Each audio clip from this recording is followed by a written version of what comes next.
Hello everyone.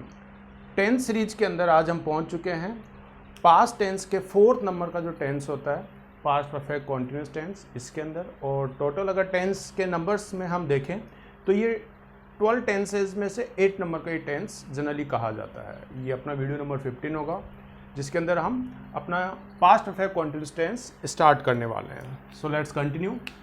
पिछले videos की जैसे इस पर भी हम बात करेंगे कि जो पास्ट परफेक्ट कॉन्टिन्यूस टेंस होता है जनरली उसमें वर्ब कौन सी यूज होगी। तो देखिए इसमें जो वर्ब को हम यूज करेंगे वो हम 2 पार्ट्स में डिवाइड करके करते हैं, जहाँ पर एक आपकी होगी हेल्पिंग वर्ब, एक आपकी हो जाएगी हेल्पिंग वर्ब, जबकि सेकेंड होगी आपकी मेन वर्ब। अब यहाँ पर अगर आप हेल्पिंग वर्ब की बात करें कि हेल्पिंग वर्ब कौन सी होगी, तो देखिए हेल्पिंग वर्ब जो है वो पास्ट परफेक्ट कॉन्टिन्यूस में होती है यूज हेड, और हेड के साथ अपने को यूज करना होता है बीन। जबकि अगर आप मेन वर्ब की बात करें तो हमने कहा था कि जब भी आपके मुंह से कॉन्टिन्यूस वर्ड या फिर आपके दिमाग में जब भी कॉन्टिन्यूस वर्ड यूज करने के बारे में आए तो हमेशा वहाँ पर आपको वर्ब की जो 4th फॉर्म है जिसे हम आईएनजी फॉर्म भी कहते हैं वो आपको यूज़ करना होता है। तो ये वर्ब की बात हुई जहाँ पर पास्ट परफेक्ट कॉन्टिन्यूस टेंस में हम वर्ब के लिए हैड बीन का यूज करेंगे जो हेल्पिंग वर्ब होगी, जबकि मेन वर्ब के लिए हम 4th फॉर्म का यूज करते हैं। इस टेंस की आइडेंटिफिकेशन हम कैसे करेंगे, तो देखिए आइडेंटिफिकेशन भी इसकी हम देख लेते हैं। आइडेंटिफिकेशन देखिए आइडेंटिफिकेशन भी हम 2 टाइप से देखेंगे, जहाँ पर एक आपकी हिंदी में होगी और एक आपकी इंग्लिश में होगी। तो देखिए हिंदी में क्या है, हिंदी में अगर कोई ऐसा सेंटेंस गिवन हो जिसकी स्टार्टिंग कैसे भी हुई हो लेकिन कुछ वर्ड्स बोलने के बाद वहाँ पर आपको सेंटेंस के अंदर एक टाइम बताया गया हो, एक समय की बात की गई हो, और उस टाइम के आगे अगर आपको से वर्ड गिवन हो, ठीक है, और उससे आगे फिर एक सेंटेंस आपका कंटिन्यू हो, ठीक है, वही सेंटेंस आपका फिर आगे कंटिन्यू रहता हो और सेंटेंस एंड होते होते आप पहुँच जाते हो रह प्लस थे के कॉम्बिनेशन में। तो जब इस तरह से आपका कोई सेंटेंस हिंदी का एंड हुआ हो या उसका स्ट्रक्चर बना हुआ हो तो ऐसा जो सेंटेंस आपका रहेगा वो पास्ट परफेक्ट कॉन्टिन्यूस टेंस का आपको ट्रांसलेट करके लिखना होगा हिंदी टू इंग्लिश के अंदर। अगर इंग्लिश के सेंटेंस की हम बात करें तो इंग्लिश के सेंटेंस की जो आइडेंटिफिकेशन होती है वो उसकी वर्ब के रिगार्डिंग होती है। तो अगर किसी भी सेंटेंस में आपको हेड बीन के साथ वर्ब की 4th फॉर्म और उसके आगे अगर आप चलो और वहाँ पर सेंटेंस के लास्ट में अगर आपको सिंस और फोर भी गिवन हो या फिर head been with 4th form भी अगर आपको दिख जाए तो ऐसा जो सेंटेंस का कॉम्बिनेशन बनेगा यह आपका पास्ट परफेक्ट कॉन्टिन्यूस टेंस का रहेगा। यहाँ पर सिंस और फोर के बाद आपको एक टाइम गिवन होगा, ये टाइम आपका सर्टेन भी हो सकता है और अनसर्टेन भी हो सकता है। अब कब सर्टेन टाइम होगा और कब अनसर्टेन टाइम होता है, देखिए अगर सिंस का यूज आपको करना हो, सिंस का यूज अगर आपको करना हो तो सिंस का जो यूज होगा इसका यूज होगा यूज विथ सर्टेन टाइम बोल दो या फिक्स टाइम बोल दो, ठीक है। सिंस का जो आपको यूज करना है वो एक सर्टेन या फिक्स मतलब एक निश्चित समय के साथ आपको करना होगा, निश्चित समय के साथ। जैसे कि अगर आप बोलो 1920, अगर आप 1920 जो वाला ईयर था उसकी अगर आप बात करो तो एक फिक्स टाइम हो गया, ठीक है। और अगर आप टाइम की बात करो जैसे 9 AM तो ये घड़ी का जो टाइम है ये भी एक फिक्स टाइम हो गया। अगर आप मंथ की बात करो तो जैसे आपने जून की बात की तो जून जो है वो भी एक फिक्स मंथ की बात हो गई। तो जब भी आप ऐसा कोई टाइम यूज करते हो जो सर्टेन है, फिक्स है, जहाँ पर आप उसके अप डाउन या आगे पीछे उसके बारे में आपको सोचने की ज़रूरत ना पड़े, वो आपका फिक्स टाइम सर्टेन टाइम की कैटेगरी में आता है। जबकि अगर आप 4 का यूज करें तो 4 का यूज जो होता है वो सिंस के जस्ट अपोजिट वाले टाइम के साथ होता है, मतलब वो टाइम जो सर्टेन नहीं हो। Use with uncertain time. एक वो टाइम जो अनसर्टेन है, मतलब वो फिक्स ही नहीं है। जैसा कि अगर आपसे कोई कहे 2 आवर्स, तो 2 आवर्स कौन से, अब से पहले वाले जो 2 आवर्स थे वो वाले 2 आवर्स, या 2 आवर्स के भी पहले वाले जो 2 आवर्स थे उनकी यहाँ पर बात की गई। तो जब आपके पास टाइम फिक्स नहीं हो कि कौन से टाइम की हम बात कर रहे हैं, वहाँ पर आपको इन सेंटेंसेस में जो पास्ट परफेक्ट कॉन्टिन्यूअस टेंस के बनते हैं वहाँ पर आपको फॉर का यूज करना होगा। ये हमने क्यों पढ़ा, क्योंकि अगर क्वेश्चन सपोज करो ट्रांसलेशन का अपने को गिवन हो, जहाँ से हिंदी और इंग्लिश, हिंदी टू इंग्लिश में अपने को ट्रांसलेट करना हो, तो वहाँ पर फिर अपने को देखना होगा कि सेंस का यूज करना है या फॉर का यूज करना है। तो सेंटेंस के अंदर ये जो हिंदी वाले सेंटेंस में टाइम अपने को गिवन होगा, ये कौन सा टाइम फिक्स वाला है, तो वहाँ पर हम टाइम सिंस के साथ राइट करते हैं, और फिक्स नहीं है, अनसर्टेन है, तो वहाँ पर फिर हम टाइम जो है वो फॉर के साथ हम यूज करते हैं। देखिए मीनिंग की अब हम बात कर लेते हैं। मीनिंग के अंदर क्या है, the past perfect continuous tense is used for an action. Past perfect tense का जो यूज होता है वो उस एक्शन के लिए होता है that began before a certain point in the past. जो पास्ट का सर्टेन पॉइंट मतलब एक निश्चित जो समय है पास्ट का उसमें शुरू हुआ हो, and continued up to that time, और जिस समय हम पास्ट में उस एक्शन की बात कर रहे हैं उस समय तक भी वो कंटिन्यू रहा हो, तो वो एक्शन जो है वो पास्ट परफेक्ट कॉन्टिन्यूअस टेंस का होगा। वैसे तो पास्ट कॉन्टिन्यूअस टेंस और पास्ट परफेक्ट कॉन्टिन्यूअस टेंस का जो एक्शंस है वो बिल्कुल सेम कंडीशंस वाले होते हैं। अगर इनमें कब हम पास्ट कॉन्टिन्यूअस टेंस का यूज करें और कब पास्ट परफेक्ट कॉन्टिन्यूअस टेंस का यूज करें, इनमें अगर आपको डिफरेंस समझना हो तो डिफरेंस केवल इतना आप ध्यान रखना, जहाँ पर एक टाइम की बात हो जाती है उस टाइम वाले सेंटेंस को हम राइट करते हैं फिर पास्ट में पास्ट परफेक्ट कॉन्टिन्यूअस टेंस के अंदर। लेकिन काम तो कंटिन्यू था, एक्शन कंटिन्यू था, लेकिन एक्शन कब से कंटिन्यू था या किसी टाइम की वहाँ पर बात नहीं की गई हो, तब उस कंटिन्यू एक्शन के बारे में हम बात करेंगे पास्ट में, वो होगा आपका पास्ट कॉन्टिन्यूअस टेंस। इतना अपने को ध्यान रखना है। तो ये कह रहा है कि कोई एक्शन था जो पास्ट में कंटिन्यू था। जैसे अभी मैं बात करूं कि अभी मैं प्रेजेंट में हूं, ठीक है, और प्रेजेंट से पहले का कोई मैं टाइम लेता हूं, मैंने कहा प्रेजेंट से पहले का 9 AM, ठीक है, तो मैं यहाँ 9 AM जो कि पास्ट का टाइम है, इस टाइम पर 9 बजे, सुबह के 9 बजे मैं एक एक्शन को बताने वाला हूँ जो मेरा पास्ट परफेक्ट कॉन्टिन्यूअस टेंस का बनने वाला। देखिए इसमें क्या था, सपोज कीजिए कोई पर्सन है रवि, ठीक है, कोई पर्सन है रवि, वो मिलने आया है सुनील से, वो मिलने आया है सुनील से, ठीक है। सुनील ने कहा था कि तुम मेरे से मिलने 9 बजे किसी प्लेस पर आ जाना। वो प्लेस इनके बीच में कौन सा था, वो उनके बीच डिस्कशन हो चुका था, ठीक है। तो 9 बजे के लिए रवि ने कह दिया था कि तुम 9 बजे मुझसे मिलने आ जाना। लेकिन रवि ने क्या किया, रवि को कोई अर्जेंट वर्क था, तो उसने 9 बजे का इंतज़ार नहीं करके वो पहले ही पहुंच जाता है 9 बजे से पहले। 9 बजे से पहले वो किसी टाइम पर पहले ही पहुंच जाता है पास्ट के अंदर ही।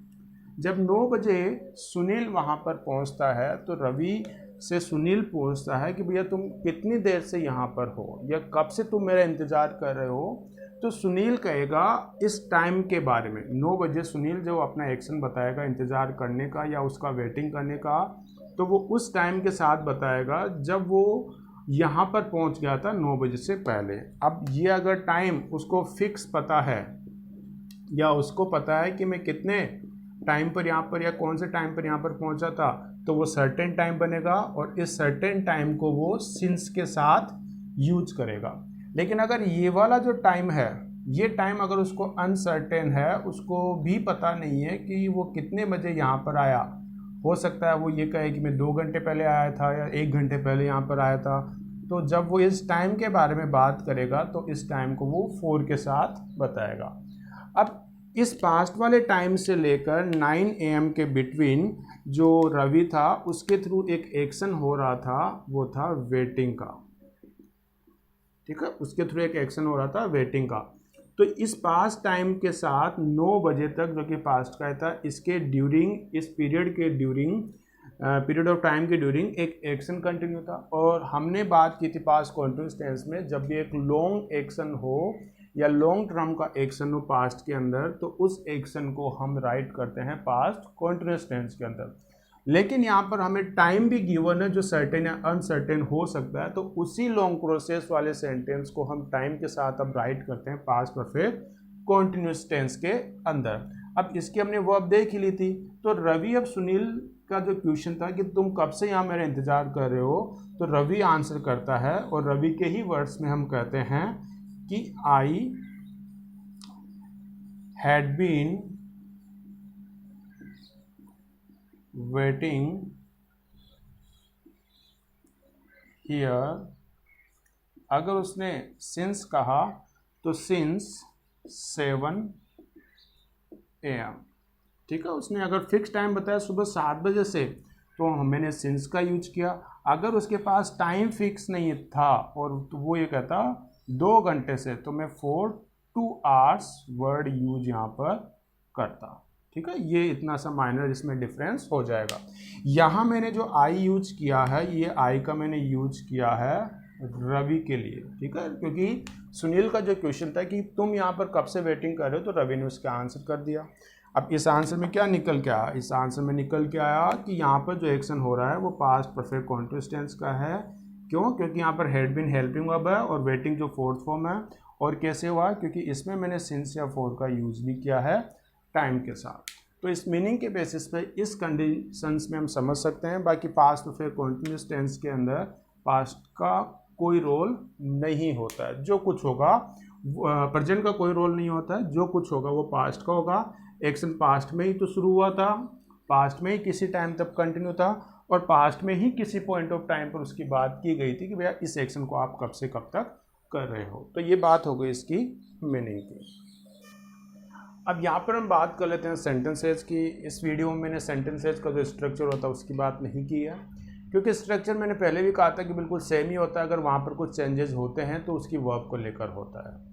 और यहाँ पर हल्का फुल्का एक और चेंज था, हल्का फुल्का सा, जो था सिंस और फॉर के यूज को लेकर। तो वो सिंस और फॉर का यूज जनरली सेंटेंस के एंडिंग में हम करते हैं। तो सिंस और फॉर के यूज के साथ ही यहाँ पर हमने 3 एग्जाम्पल्स लिए हैं। तो फर्स्ट एग्जाम्पल अगर आप देखेंगे तो फर्स्ट एग्जाम्पल की स्टार्टिंग सब्जेक्ट से हुई है जो कि अंकित है, और एंडिंग इसकी फुल स्टॉप से हुई है। तो ऐसा सब्जेक्ट से स्टार्टिंग और फुल स्टॉप से एंडिंग जो भी सेंटेंस बनता है वो आपका अफर्मेटिव सेंटेंस हो जाता है। इसके बाद अगर सेकंड सेंटेंस की आप बात करते हो तो सेकंड सेंटेंस को मैंने नेगेटिव बनाने की कोशिश की है, और नेगेटिव सेंटेंस बनाने के लिए मैंने यहाँ पर सेंटेंस के अंदर नोट का यूज़ किया है।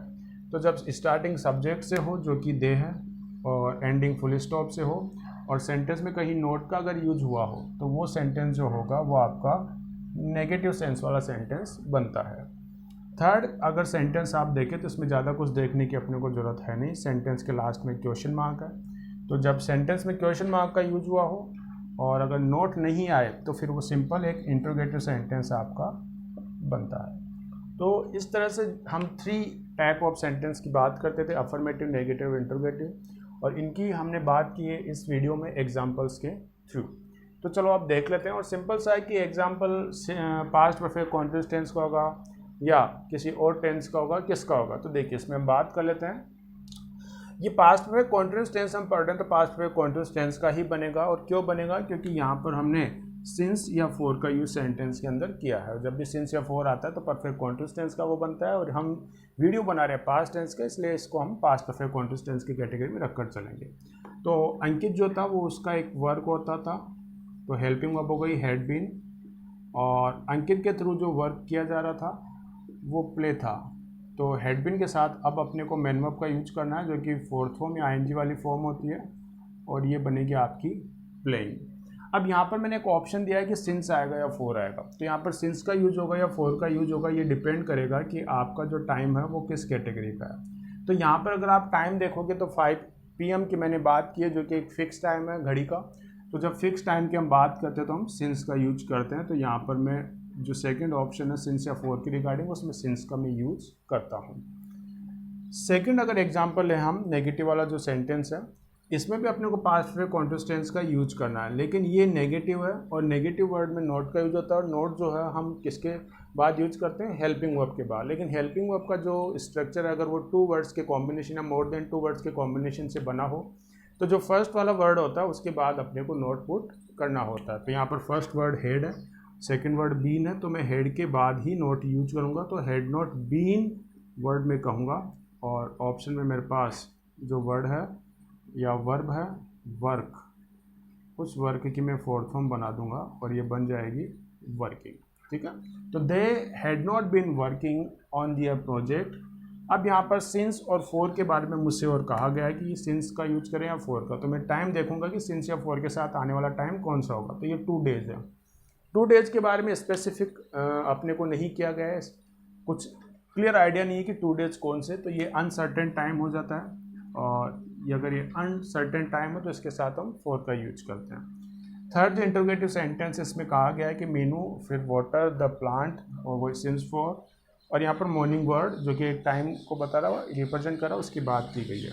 तो इंटरोगेटिव की स्टार्टिंग हम हेड से करते हैं, यहाँ भी वो स्ट्रक्चर हम फॉलो करेंगे। ग्रामेटिकल पर्पज से जो हेल्पिंग वर्ब 2 या मोर देन 2 वर्ड्स के कॉम्बिनेशन से बनी हो तो उसमें फर्स्ट वर्ड को ही हम स्टार्टिंग में लेते हैं। बाकी रिमेनिंग जो पार्ट रह जाएगा हेल्पिंग वर्ब का वो हम सब्जेक्ट के बाद पुट करते हैं। बाकी आप जनरल कन्वर्सेशन में या वैसे ही एक इनफॉर्मल वे में राइटिंग या स्पीकिंग करने के पर्पज से आप हेड बिन को एक साथ भी बोल सकते हैं सब्जेक्ट से पहले। ठीक है, बाकी हम ग्रामेटिकल पर्पज से यही स्ट्रक्चर फॉलो करते हैं। वाटरिंग, ठीक है, तो हेड बिन वाटरिंग यहाँ पर हमने वर्ड यूज कर लिया। अब मॉर्निंग जो है वो मॉर्निंग का मतलब, इवनिंग का मतलब ये हो जाता है एक सर्टेन टाइम या फिक्स टाइम के साथ। तो यहाँ पर अब मॉर्निंग जो है वो फिक्स टाइम की कैटेगरी है, तो मैं सिंस का यूज यहाँ पर कर देता हूँ। तो ये बना मेरा थर्ड एग्जाम्पल या थर्ड सेंटेंस। अब ये तो सेंटेंस हमने पास्ट परफेक्ट कंटीन्यूअस टेंस से पढ़ा इसलिए हमने इजीली राइट कर दिया। बाकी आप ऑलवेज ध्यान रखना, जब भी एग्जाम के अंदर अगर पास्ट परफेक्ट कंटीन्यूअस टेंस से क्वेश्चन पुट अप होगा तो वो कभी भी एक सिंगल सेंटेंस के स्ट्रक्चर में नहीं होगा, या तो सिंस या फॉर के बाद भी आपको सेंटेंस कंटिन्यू फॉर्म में मिलेगा। अगर सेंटेंस आपको कंटिन्यू फॉर्म में मिलता है तो कैसे मिलेगा, जैसे हेड, इसी को मैं बता देता हूँ, had Manu been watering the plant since morning. ठीक है, और यहाँ पर अगर मैंने सेंटेंस को कंटिन्यू किया तो क्या मिलेगा, आस्क्ड हर फादर। ठीक है, ये सेंटेंस कंटिन्यू फॉर्म में। तो अब अगर ऐसा स्ट्रक्चर आपको गिवन हो, इन केस आप पास्ट परफेक्ट कंटीन्यूअस टेंस का यूज उस सेंटेंस या उस एग्जांपल में करते हैं। अगर ऐसा स्ट्रक्चर नहीं हो तो जब तक आपको क्लियरली ये नहीं कहा गया हो कि वहाँ पर आप पास्ट परफेक्ट कंटीन्यूअस टेंस का यूज कीजिए, तब तक आप वहाँ पर पास्ट परफेक्ट कंटीन्यूअस का यूज नहीं कर सकते। In absence incomplete information we always use since या for in the present perfect continuous tense. जब भी सिंस या फॉर का यूज हो सेंटेंस में और सेंटेंस में क्लियर इन्फॉर्मेशन नहीं हो टेंस को लेकर, तो हम प्रेजेंट परफेक्ट कंटीन्यूअस टेंस का यूज करते हैं। लेकिन जब इन्फॉर्मेशन अपने पास क्लियर हो जाती है, जैसे यहाँ पर क्लियर हो गई, किसको देखकर, जब मैंने सिंस या फॉर के आगे वाला सेंटेंस देखा तो आस्क्ड फादर जो था उसमें यहाँ पर आस्क्ड वर्ड गिवन है और ये आस्क जो है वर्ब के सेकेंड फॉर्म है और वर्ब के सेकेंड फॉर्म का मतलब पास्ट सिंपल टेंस होता है। तो मतलब ये जो सेंटेंस बना है पास्ट का, तो अगर कोई सेंटेंस अगर पास्ट में स्टार्ट हुआ हो तो वो पास्ट में कंटिन्यू रहता है और पास्ट में उसकी एंडिंग भी होती है। इट मीन्स हम पास्ट को छोड़कर किसी और टाइप ऑफ टेंस में मूव नहीं कर सकते। इसलिए यहाँ पर अब ये जो सेंटेंस हम लिखेंगे वो पास्ट परफेक्ट कंटीन्यूअस टेंस का बनेगा। तो ये रूल आपको ऑलवेज रिमेंबर रखना रहेगा। Thank you.